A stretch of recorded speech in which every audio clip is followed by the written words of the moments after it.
시간이 되었습니다. 우리 하나님은 너를 만드신 분, 이 찬양 함께 고백하겠습니다.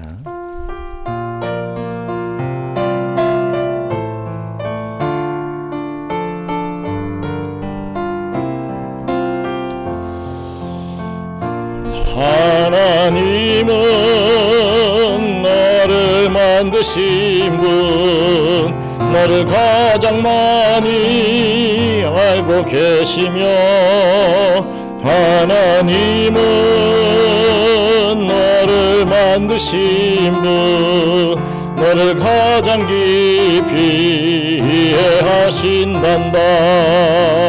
하나님은 너를 지키시는 분, 너를 절대 포기하지 않으며, 하나님은 너를 지키시는 분, 너를 쉬지 않고 지켜보신단다.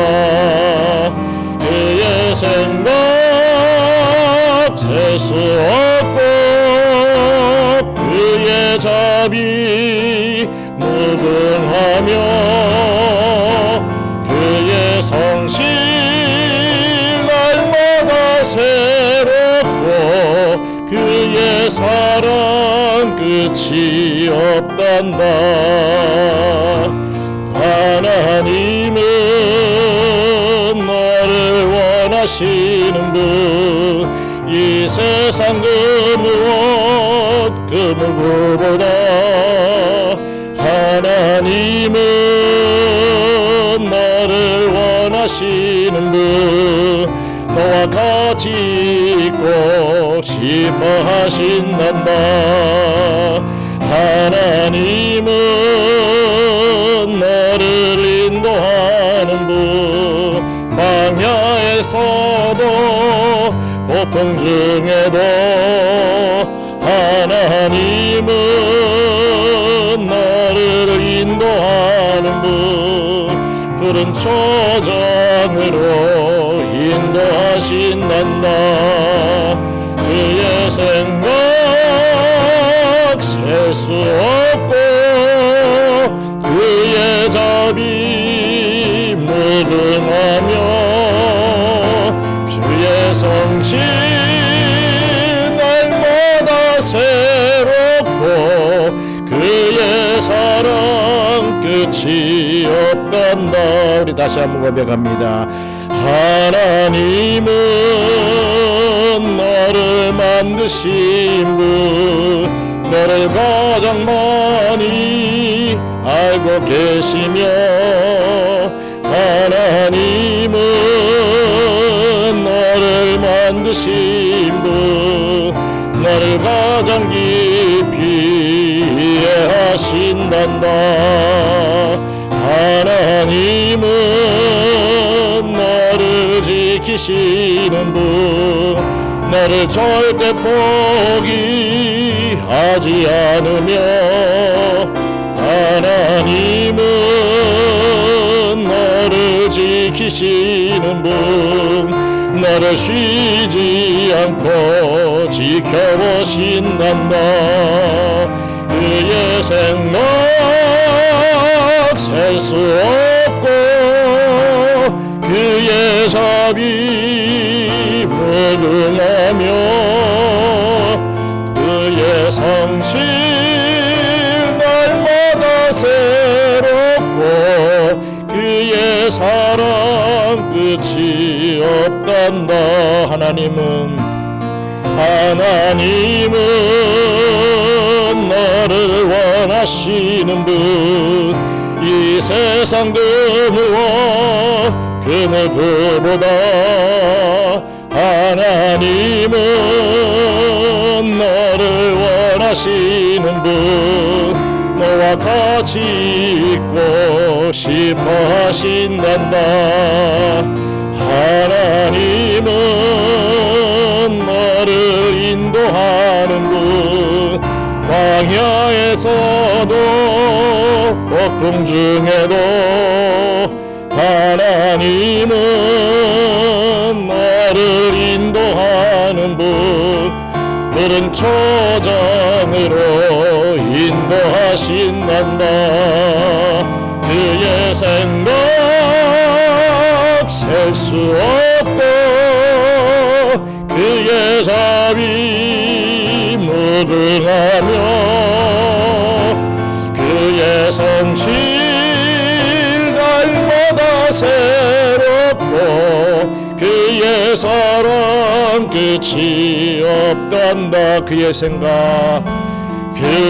생각 셀 수 없고 그의 자비 무궁하며 그의 성실 날마다 새롭고 그의 사랑 끝이 없단다. 우리 예배를 준비하면서 잠시 묵상 기도하길 원합니다. 하나님은 우리를 만드신 분이십니다. 우리를 원하시고 이 세상 그 무엇보다도 사랑하시며 저와 여러분을 하나님의 뜻대로 인도하시는 그분이 바로 하나님이심을 다시 한번 믿고 의지하며 주님의 뜻대로 몸을 맡깁니다. 마음을 맡깁니다. 주님께서 인도하여 주시고 바른 길로 나아가게 도와주세요. 우리 함께 기도하겠습니다. 감사합니다. 하나님, 요나와 같이 나의 거짓과 나의 아집만을 자꾸만 내세우는 우리의 삶이 아니라 하나님의 순리대로 하나님의 법대로 그 은혜를 쫓아갈 수 있는 우리의 삶이 될 수 있도록 축복하여 주시옵소서. 아버지 하나님, 주님께서 우리를 어떻게 만들어 가시는지를 깨달아 알 수 있는 그런 저희들 될 수 있도록 축복하시고 오늘 한 날도 주님 앞에 의지합니다. 은혜 베풀어 주세요. 2절만 한 번 더 고백하겠습니다. 하나님은 너를 원하시는 분 이 세상 그 무엇 그 누구보다 하나님은 너를 원하시는 분 너와 같이 있고 싶어 하신단다. 하나님은 너를 인도하는 분 광야에서도 폭풍 중에도 하나님은 너를 인도하는 분 푸른 초장으로 인도하신단다. 그의 생각 셀 수 없고 그의 자비 무궁하며 그의 성실 날마다 새롭고 그의 사랑 끝이 없단다. 그의 생각 셀 수 없고 그의 자비 무궁하며 그의 성실 날마다 새롭고 그의 사랑 끝이 없단다. 사도신경 신앙 고백하겠습니다. 전능하사 천지를 만드신 하나님 아버지를 내가 믿사오며 그 외아들 우리 주 예수 그리스도를 믿사오니 이는 성령으로 잉태하사 동정녀 마리아에게 나시고 본디오 빌라도에게 고난을 받으사 십자가에 못 박혀 죽으시고 장사한 지 사흘 만에 죽은 자 가운데서 다시 살아나시며 하늘에 오르사 전능하신 하나님 우편에 앉아 계시다가 저리로서 산 자와 죽은 자를 심판하러 오시리라. 성령을 믿사오며 거룩한 공예와 성도가 서로 교통하는 것과 죄를 사하여 주시는 것과 몸이 다시 사는 것과 영원히 사는 것을 믿사옵나이다. 아멘. 찬송가 273장 부르겠습니다.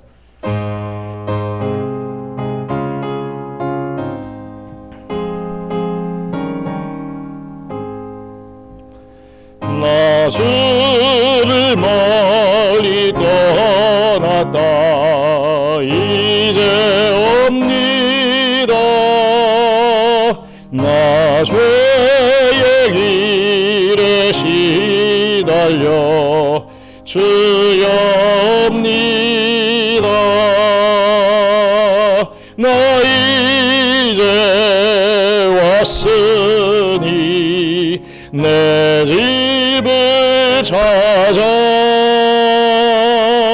주여 나를 받으사 맞아주소서.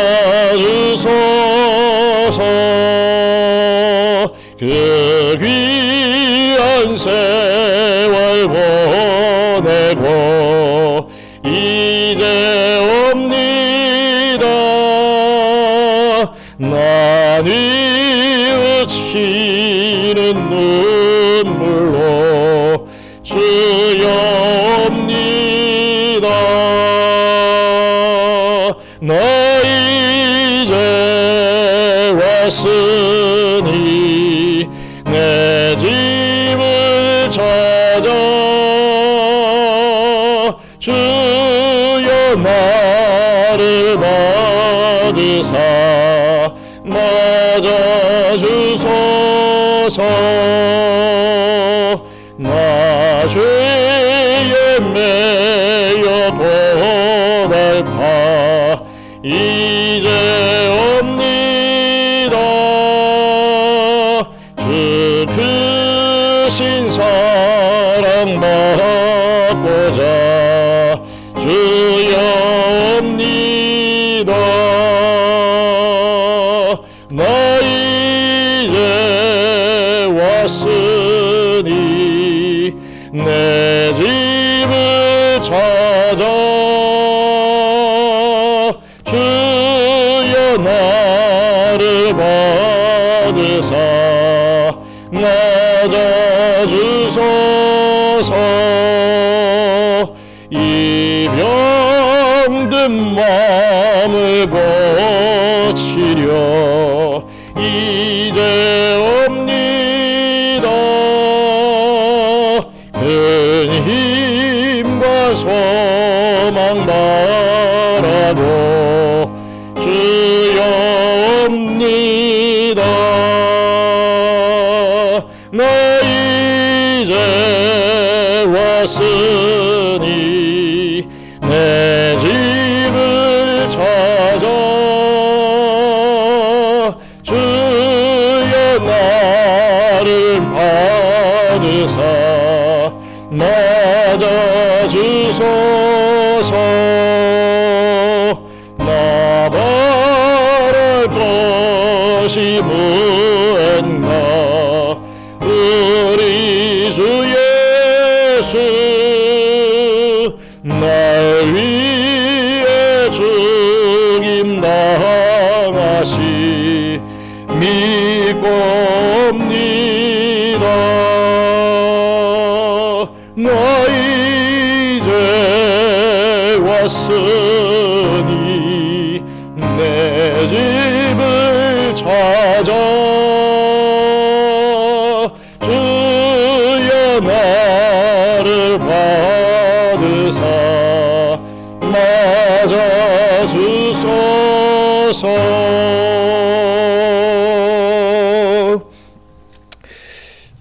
기도하겠습니다. 전능하신 하나님 아버지, 그 크신 은혜에 진심으로 감사를 드립니다.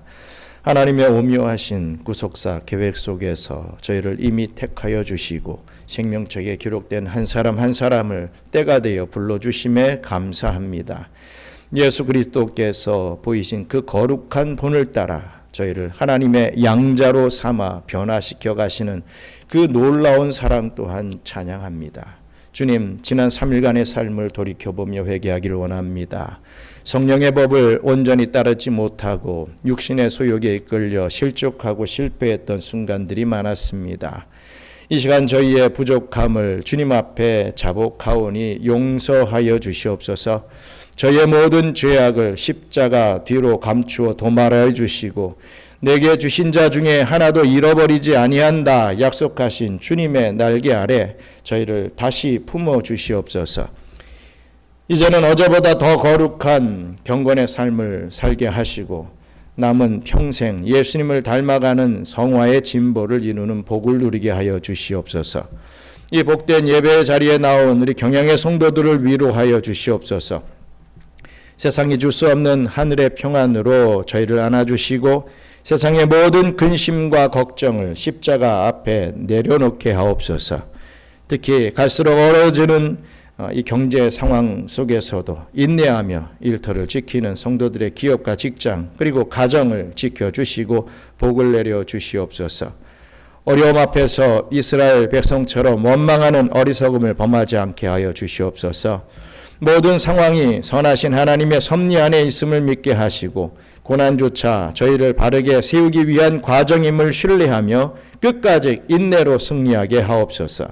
또한 우리 경영의 자녀들을 요셉의 곡식 창고와 같이 세상을 먹이는 인재들로 축복하여 주시옵소서.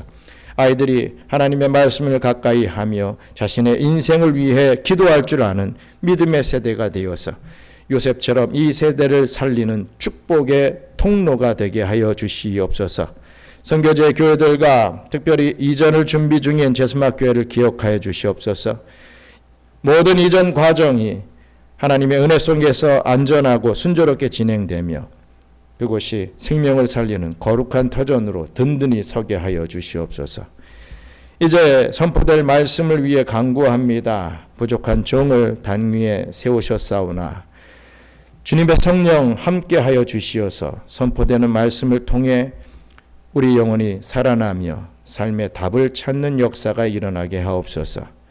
이 예배가 오직 하나님께만 영광 돌리는 향기로운 제사가 되기를 간절히 소망합니다. 우리의 영원한 생명이신 예수 그리스도의 이름으로 기도드리옵나이다. 아멘.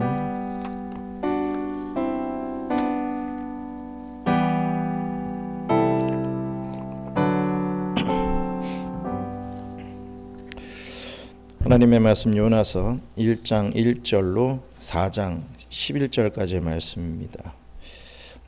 그 중에서 요나서 4장 11절 말씀만 함께 봉독하겠습니다. 하물며 이 큰 성읍 니느웨에는 좌우를 분별하지 못하는 자가 12만여 명이요 가축도 많이 있나니 내가 어찌 아끼지 아니하겠느냐 하시니라. 아멘. 오늘 요나에 대해서 살펴보길 원합니다. 우리가 함께 나누고 있는 이 요나서는 성경에서 가장 유명하면서도 또 동시에 가장 오해받기 쉬운 책 중에 하나입니다. 주일학교 어린아이들에게는 거대한 물고기 뱃속에서 살아나온 정말로 신비로운 모험담으로 기억될 것입니다. 참으로 흥미로운 그러한 이야기죠. 하지만 사실 이 책은 하나님께서 당신의 백성들에게 던지시는 정말이지 가장 아프고도 예리한 질문을 담고 있다는 사실을 우리는 놓쳐서는 안 될 것입니다. 우리는 성경 전체를 통해 한 가지 분명한 사실을 발견하게 되지요. 하나님께서는 태초부터 이스라엘을 단순히 복을 받아 누리는 복의 수혜자가 아니라 열방을 향한 복의 통로인 선교사들의 나라로 택하셨다라는 점입니다. 복을 주시면 복 받고 아유 감사합니다. 잘 살겠습니다. 하고 끝나는 것이 아니라 그 복을 계속해서 나누어 줘야 되는, 흘려 보내줘야 되는 축복의 통로로서 이스라엘을 사용하셨다, 선택하셨다라는 이 점을 잊지 말아야 됩니다. 구약의 선지서들을 한번 보시기 바랍니다. 이사야나 예레미야, 에스겔, 다니엘, 오바댜, 나훔 이런 선지자들 다 이르기까지 그들의 메시지 안에는 바벨론, 모압, 시리아, 애굽, 두로와 같은 그런 이방 민족들을 향한 경고와 심판의 내용들이 들어 있습니다. 그리고 꼭 잊지 않고 말씀해 주시는 것이 경고하고 심판하고 너희들 다 죽일 거야 이러고 끝나는 것이 아니라 회복의 메시지가 가득하다는 사실을 우리는 깨달아야 할 것입니다. 우리 하나님은 단 한 번도 이스라엘만의 하나님이셨던 적이 없다는 것이죠.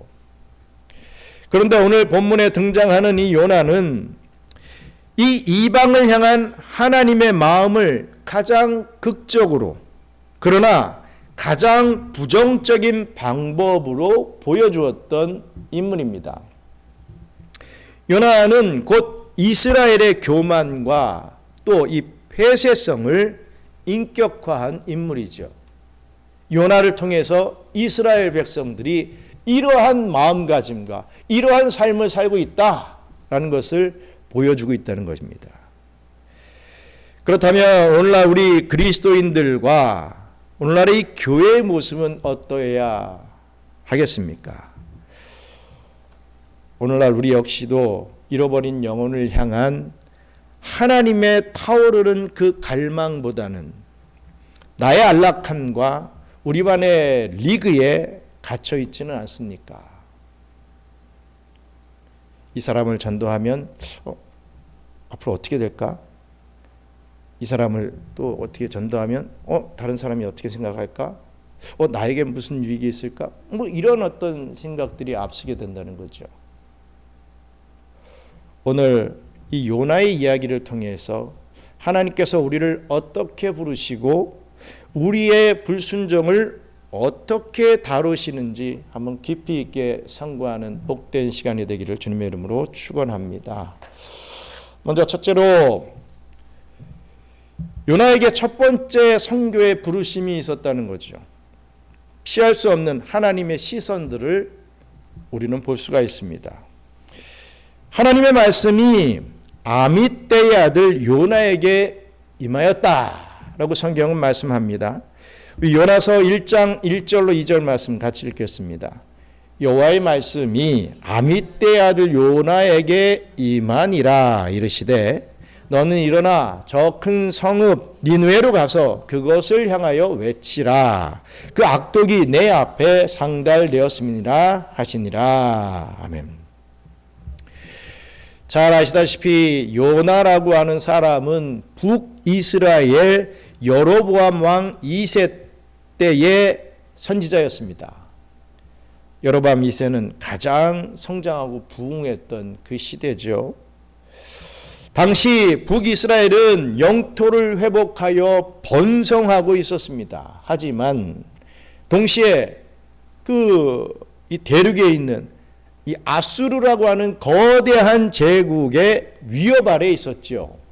항상 아수르가 이스라엘을 먹기 위해서 침범하고 자꾸만 방해 공작을 하고 자꾸만 위협을 하는 그러한 상황이었다는 것입니다. 마치 대한민국과 우리 일본과의 그런 관계 같은 것이죠. 그 옛날 일본이 우리나라를 먹고 이 완전히 식민지화 시켰던 그러한 뉘앙스가 바로 지금의 북이스라엘과 이 아수르와의 관계다 이거죠. 그렇다면 이 북이스라엘은 아수르를 원수의 나라로 볼 수밖에 없는 것입니다. 시대적 상황이 그렇다는 것이죠. 그러한 이권들, 그러한 생각들이 지금 지배하고 있던 시대였던 것입니다. 아수르의 수도 니느웨는 당시 인구 600만 명이 넘는 대도시였습니다. 고고학적으로도 그 니느웨 성을 한 바퀴 도는 데만 해도 3일이나 걸릴 만큼 아주 웅장했던 도시입니다. 그러나 그 화려함 뒤에는 차마 눈뜨고 볼 수 없는 악독이 팽배하고 있었다는 것입니다. 사기가 만연했습니다.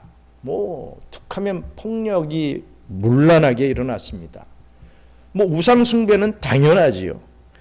그리고 정복한 피지배층에 대한 잔혹함이 극에 달하는 그러한 시대였던 것을 봅니다.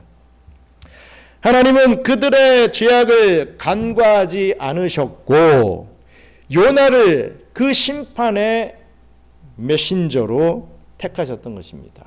요나야, 네가 가서 니느웨 성이 멸망할 것이다를 외쳐라. 이 사명을 주신 것이지요. 하지만 이 부르심에는 숨겨진 의도가 있었습니다. 하나님은 요나를 통해 니느웨를 깨우치심과 동시에 영적으로 잠들어 있는 북이스라엘을 부끄럽게 하려고 하셨던 그러한 계획이었다는 거죠. 참 하나님을 먼저 알고도 교만에 빠진 그런 선민보다 복음을 듣지 못한 이방인이 이 복음 앞에서 어떻게 반응하는지를 잘 보여줌으로써 이스라엘의 불순종을 질책하려고 하셨던 하나님의 이 전략이었다는 것입니다. 보여주기 이 교육이라는 거죠. 그러나 요나의 반응은 아주 충격적이었습니다. 그는 하나님의 얼굴을 피하여 어디로 갑니까? 니느웨로 가야 될 요나가 정반대인 다시스, 달시스라고도 하지요. 이 다시스로 도망치기 위해 요빠 항구로 지금 막 가고 있는 그런 상황이었던 것입니다. 그렇다면 하나님의 명령이 딱 떨어졌는데 너는 니느웨로 가서 선포하라는 명령이 떨어졌는데 왜 요나는 그 반대편으로 도망갔겠습니까? 단순히 죽음이 두려워서였겠습니까? 아닙니다. 요나는 하나님이 어떤 분인지 너무나 잘 알았기 때문에 이렇게 다시스로 도망가려 했던 것입니다. 만약 자신이 니느웨에 가서 외쳤을 때 그 잔인한 원수들이 회개하기라도 한다면, 아니 분명히 이렇게 외치라고 하는 것을 보니까 그들이 회개하고 다시금 그들을 살려주실 것이다 라고 하는 그런 하나님이시다 라고 하는 것을 잘 알았기 때문에 이 자비로우신 하나님께서 그들을 반드시 용서해 주실 것이다 라는 사실을 잘 알았기 때문에 그 사실이 견딜 수가 없었던 것입니다. 아까 말씀드렸듯이 한국과 일본과의 어떤 그런 식민지 시대의 그런 뉘앙스라는 거죠. 아수르 하면 원수의 나라입니다. 아수르는 다 멸망해야 되고 다 죽어야 되는 그러한 나라라는 거죠. 그러한 백성들이라는 거죠. 그런데 그들을 살 수 있게 한다? 그들을 구원하는데 내가 쓰임받는다? 이게 있을 수 없다는 거죠. 난 죽어도 못합니다. 안 됩니다. 내 양심이, 내 자존심이 용납 못합니다. 못 갑니다. 라고 다시스로 도망가려고 했던 것입니다. 나의 원수는 반드시 나쁜 놈이고 반드시 심판받아야 한다. 이것은 인간적인 증오와 민족주의적 편견이 이러한 하나님의 명령보다 이런 생각이 앞섰던 것입니다. 하나님의 명령이 있는데 내 원수는 반드시 심판받아야 된다. 그런 생각이 앞섰다는 거죠. 요나는 하나님의 부소부재하심을 신학적으로 잘 알고 있었지만 북이스라엘 땅을 떠나면 하나님의 통제권에서 벗어날 수 있을 것이다 라고 하는 참으로 어리석은 기대를 품었던 것입니다. 내가 반대로 가면, 내가 이스라엘에서 떠나면 그런 명령이 무효가 되겠지, 무의미화 되겠지, 이런 어리석은 기대를 품었다는 거죠. 그렇습니다. 이것은 오늘날 우리가 하나님의 뜻을 뻔히 알면서도 이것만은 안 됩니다 라고 고집부리며 영적인 다시스로 향하는 그런 모습과 너무나도 닮아 있습니다. 그러나 우리 하나님은요, 요나가 도망가면 그래 너 가라, 이제 너 다시는 안 본다, 가라, 이래 하지 아니하시고 포기하지 않고 요나를 붙잡아 옵니다. 막 다시스로 도망가는 요나의 배에 대풍을 보내시죠. 큰 큰 바람을 보내셨습니다. 그래서 요나가 타고 있는 배를 마구마구 흔들었습니다. 이방인 선원들이 그 상황에서 각자의 신을 부르며 마구 아우성을 칠 때 정작 하나님의 선지자인 요나는 이 배 밑에서 깊이 잠에 빠져 있었습니다. 그런 상황 속에서 배 밑에서 잠을 자고 있었다는 것이죠.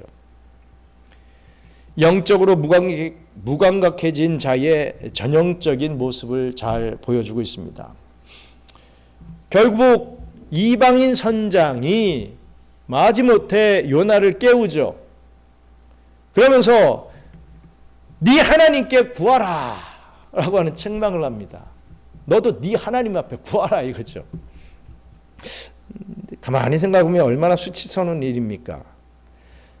선교사가 되어야 할 자가 불신자에게 신앙의 교훈을 지금 듣고 있는 장면입니다. 거꾸로 된 것이죠. 결국 요나는 자신을 바다에 던지라 라고 말합니다. 요나는 죽음을 선택함으로써 끝까지 사명을 회피하려 했을지도 모르겠습니다. 내가 이 사명을 감당하느니 내가 죽겠습니다. 이런 어떤 요량으로 나를 바다에 던지라 이렇게 했을지도 모르겠습니다. 하지만 하나님이 가만히 계실 분이 아니죠. 이미 큰 물고기를 예비해 두셨습니다.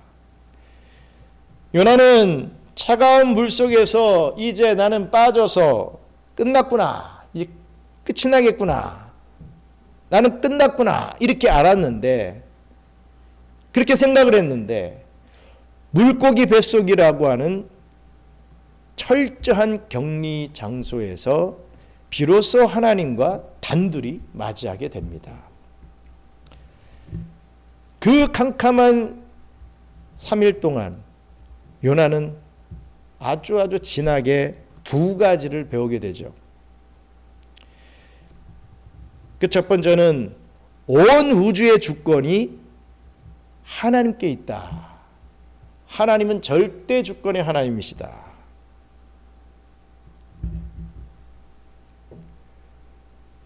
또 두 번째로는 자신의 불순종에도 불구하고 포기하지 아니하시는 우리 하나님의 구원이 얼마나 신비로운지를 그 물고기 뱃속에서 깨닫게 됩니다. 그러면서 고백을 하죠. 구원은 여호와께 속하였나이다 라고 고백을 하게 되는데, 이 고백은 뭐 단순한 지식이 아니라 죽음의 문턱에서 체험한 신앙 고백이었던 것입니다. 어떤 이론이 아니라 체험에서 나오는 고백이 되었던 것이죠. 하나님은 요나의 이 불순종의 과정조차도 선하게 사용하셔서 배에 탄 이방인들이 하나님을 경외하게 만드셨고, 또 요나 자신의 자아까지도 깨뜨려 주셨던 것입니다. 그런 모든 상황들이 다 하나님의 뜻대로 흘러가더라 라는 것을 깨닫게 되는 저와 여러분들 되시기 바랍니다. 또 두 번째 선교의 부르심이 있었습니다. 그렇게 해서 끌려는 가지만 아직까지도 끝나지 않는 자와의 싸움이 남아있더라는 것이죠.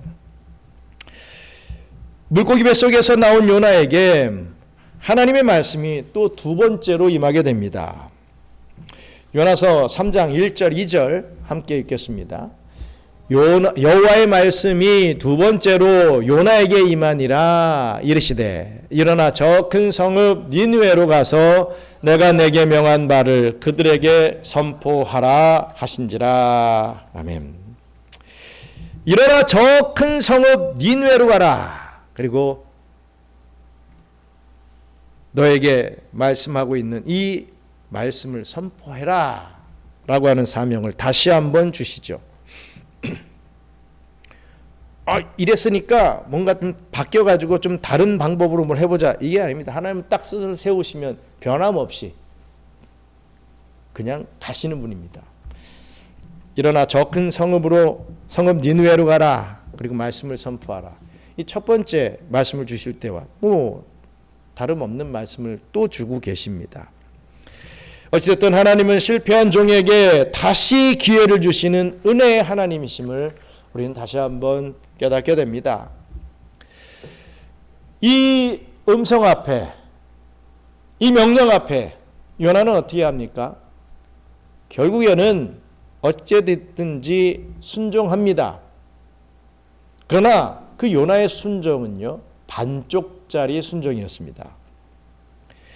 사흘 길을 걸어야 하는 성읍에서 요나는 단 하루만 대충 다니면서 외쳤던 거예요.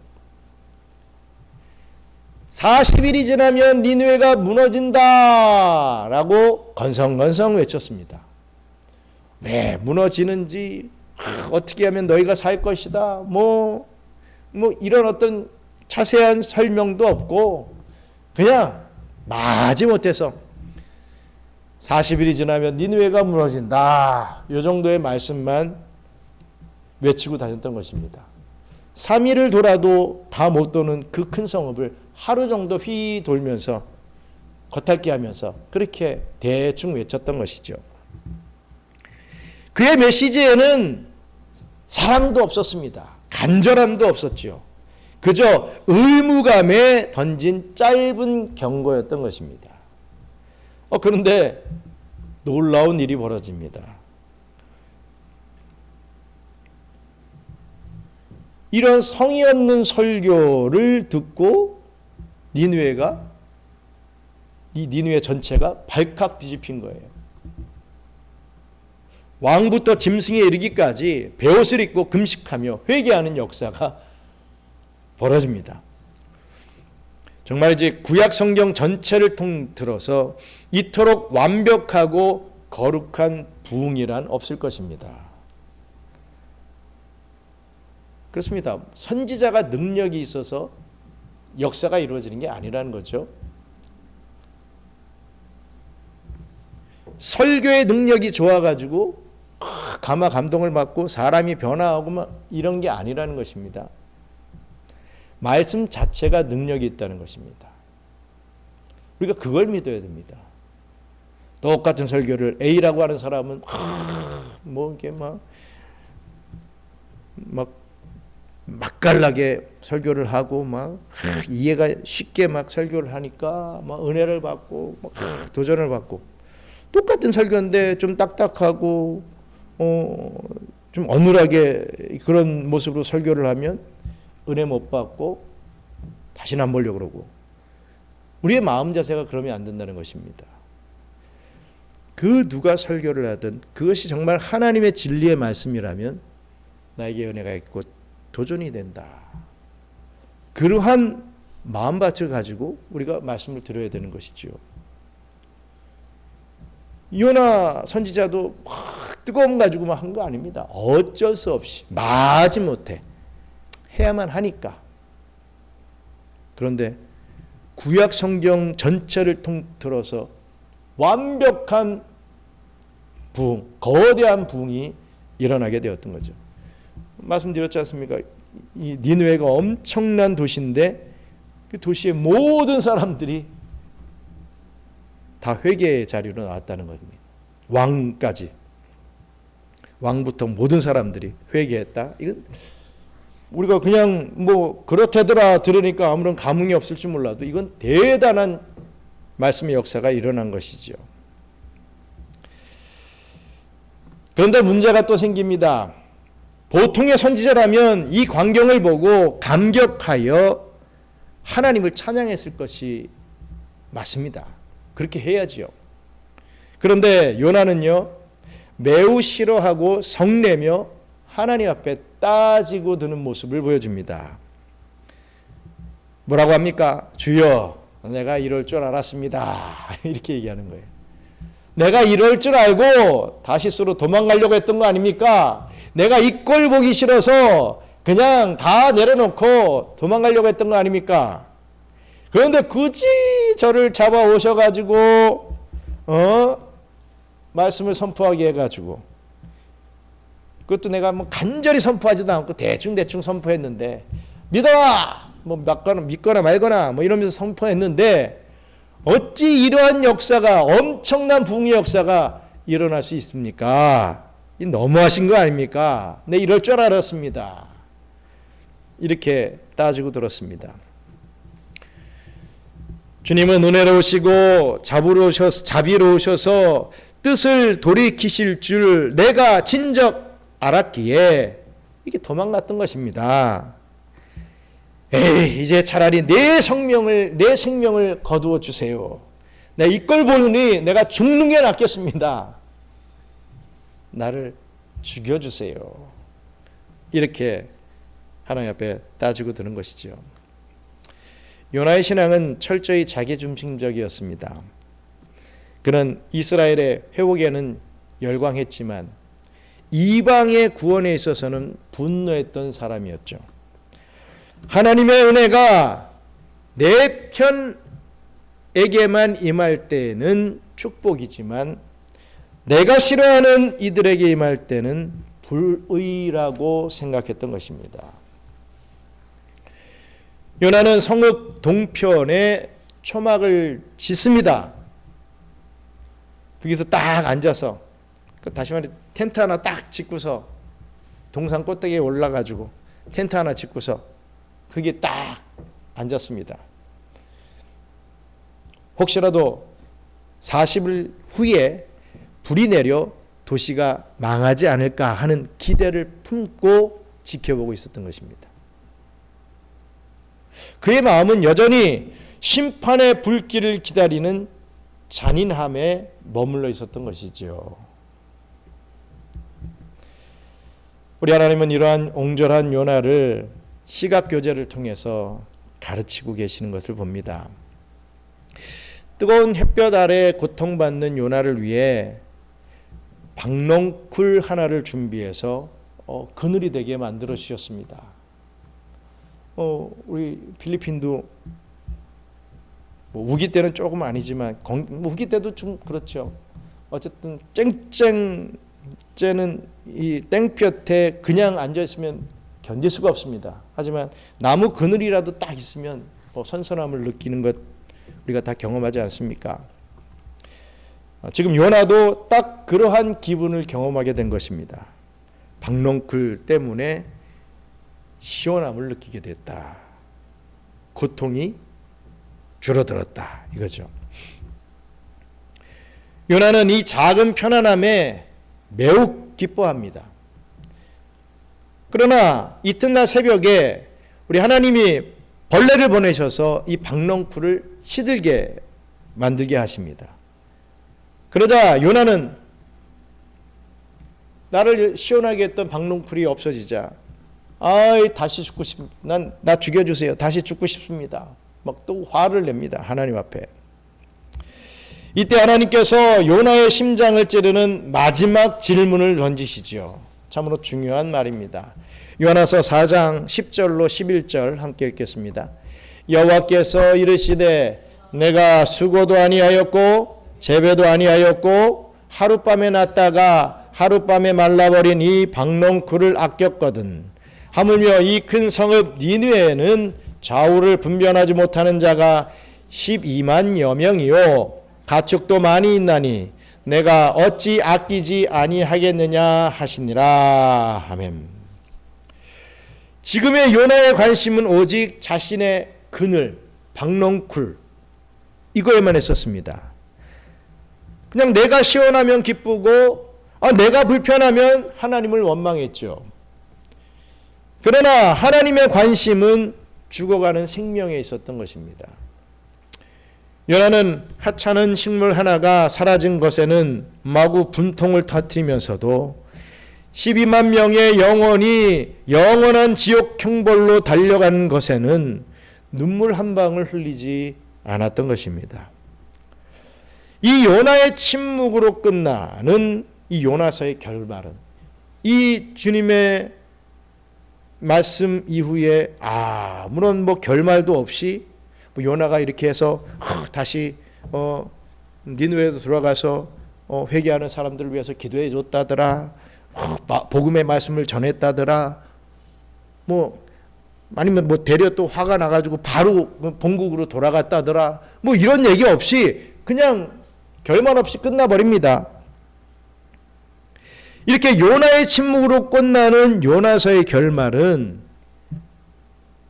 이제 그 질문에 대한 대답을 오늘날에 저와 여러분들이 해야 한다는 것을 시사해 주고 있는 것입니다. 결말 다 내놓고 이렇게 우리가 살아야 된다 이게 아니라 우리가 어떠한 대답을 할 것이냐 라고 하는 것을 우리 하나님께서 지금 질문하시는 거죠. 숙제를 주시는 거죠. 사랑하는 경양선교회 성도 여러분, 오늘 이 요나의 이야기는 단순한 옛날 이야기가 절대로 아닙니다. 이것은 오늘날 우리 교회의 거울이죠. 우리는 혹시 우리가 누리는 영적인 복락과 이 교회의 안락함이라고 하는 박넝쿨 그늘 아래 앉아서 담장 밖에서 죽어가는 영혼들에 대해서는 무관심하고 있지는 않은지, 나는 들어와 있으니까, 나는 교회 안에 있으니까, 나는 믿으니까, 나는 구원받았으니까, 뭐 남들이 구원받든 말든 내가 무슨 관심이 있겠느냐, 다 귀찮다, 그냥 나는 여기가 좋사오니 그냥 여기 있겠습니다.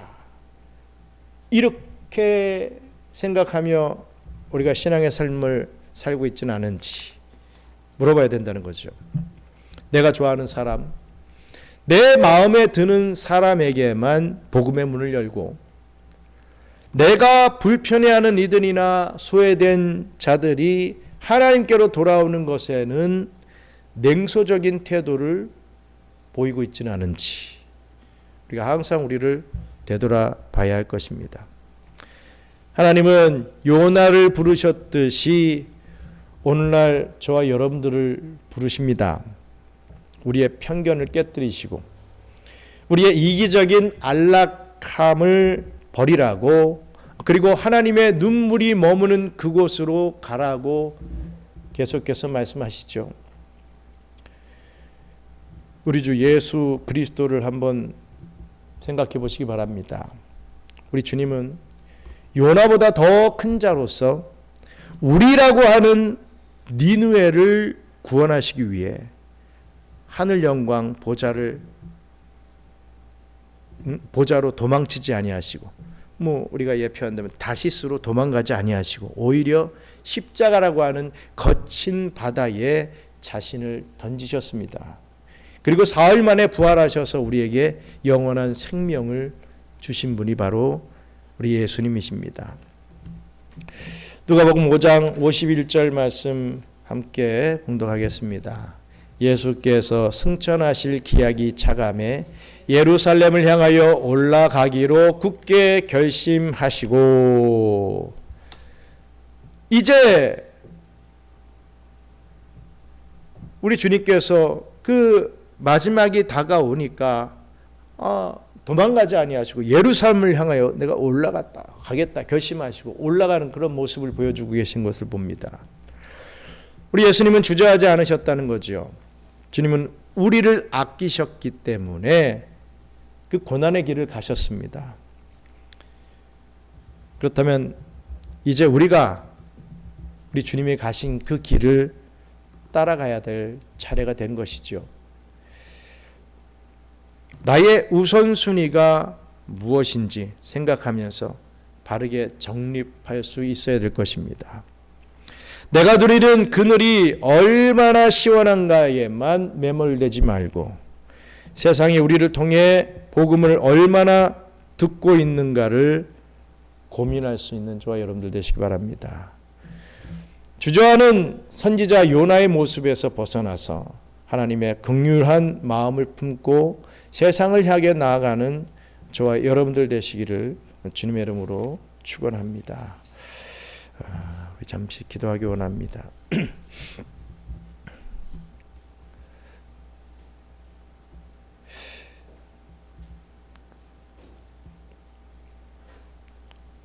이것은 뭐 저뿐만이 아니라 오늘날을 살아가는 우리 성도들이 어떻게 보면 다 공감하는 그런 마음일 것이라고 생각을 합니다. 과연 우리가 영혼을 사랑하는 마음을 얼마나 갖고 있는가. 정말 우리 주님께서 택하신 영혼을 우리가 구원하기 위하여 눈물로서 기도하며 그들의 영혼을 어루만지기 위하여 최선의 노력을 하고 있는가. 그 긍휼의 마음을 우리가 품고 있는가. 한번 나 자신과 우리들의 자신들을 되돌아봐야 될 그런 중요한 시점에 있다라고 믿습니다. 그냥 돌아가니까 내가 교회 안에 있으니까 우리 신앙생활을 하고 있으니까 그냥 뭐 어렵지 않게 뭔가가 돌아가고 있으니까 우리가 그거에 그냥 안주하고 있는 저와 우리 여러분들이 아닌가. 우리 다시 한번 생각해 보면서 하나님 영혼을 진심으로 사랑할 수 있는 그러한 간절함을 주시옵소서. 진정한 사랑의 마음을 허락하여 주셔서 한 영혼 한 영혼이 돌아올 때마다 정말 내가 100만 원, 200만 원, 1000만 원을 내 수중에 버는 것보다도 더 기뻐할 수 있는 그런 심령 허락해 달라고 우리 함께 기도하기 원합니다. 기도하겠습니다. 감사합니다. 하나님, 우리가 이 땅에 살면서 정말 우리에게 분명한 목적을 허락해 주셨는데, 우리에게 사명을 주셨는데, 우리는 그 목적을 생각하고 나 그 사명을 감당하고 있어 라고는 말을 하지만 정말이지 그러한 사명을 감당하며 살고 있는지, 정말 영혼을 긍휼히 여기는 마음을 가지고 사역하며 신앙생활하고 있는지, 이 사순절 첫날을 맞이하여 우리 자신을 다시 한번 되돌아보기를 원합니다. 예수님이 나를 위하여 십자가에 못 박혀 죽어주셨던 그 사랑을 다시 한번 마음속에 품고 한 영혼을 위하여 기도하며 그 영혼을 사랑할 수 있는, 그래서 그 영혼을 사랑할 수 있게끔 우리 주님께서 마음을 허락해 주시고 다시금 뜨거움을 허락해 주시어서 더 열심으로 주를 위하여 살아갈 수 있는 저희들 되게 축복하여 주시옵소서. 사랑과 자비가 풍성하신 하나님 아버지, 오늘 주저하는 선지자 요나의 모습을 통해 우리 자신의 일그러진 거울을 비추어 보게 하시니 감사합니다. 우리는 그동안 내가 누리는 이 박넝쿨의 안락함에는 열광하면서도 담장 밖에서 죽어가는 니느웨의 영혼들을 향하여서는 얼마나 무관심하고 또한 냉소적이었는지 이 시간을 들어 회개하며 다시금 나아가기를 소망합니다. 나의 편견과 옹졸한 민족주의 그리고 이기적인 신앙의 틀에 갇혀 하나님의 타오르는 갈망을 외면했던 우리를 용서하여 주시옵소서. 원수 같은 니느웨를 위해 십자가라는 거친 바다를, 그 바다 위에 자신을 던진 우리 예수 그리스도의 그 마음을 우리에게 제발 부어 주시옵소서. 이제는 주저하는 그러한 자리에서 일어나 하나님께서 눈물을 흘리시는 그곳으로 발걸음을 옮기게 하여 주시옵소서.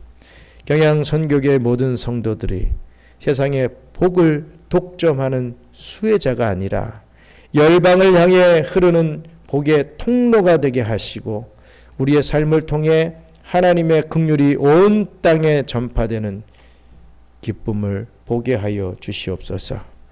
우리를 끝까지 포기하지 아니하시고 사명의 자리로 다시 부르시는 우리 주 예수 그리스도의 이름으로 간절히 기도드리옵나이다. 아멘. 주기도문으로 마치겠습니다. 하늘에 계신 우리 아버지여, 이름이 거룩히 여김을 받으시오며 나라가 임하시오며 뜻이 하늘에서 이룬 것 같이 땅에서도 이루어지이다. 오늘 우리에게 일용할 양식을 주시옵고 우리가 우리에게 죄 지은 자를 사하여 준 것 같이 우리 죄를 사하여 주시옵고 우리를 시험에 들게 하지 마시옵고 다만 악에서 구하옵소서. 나라와 권세와 영광이 아버지께 영원히 있사옵나이다. 아멘.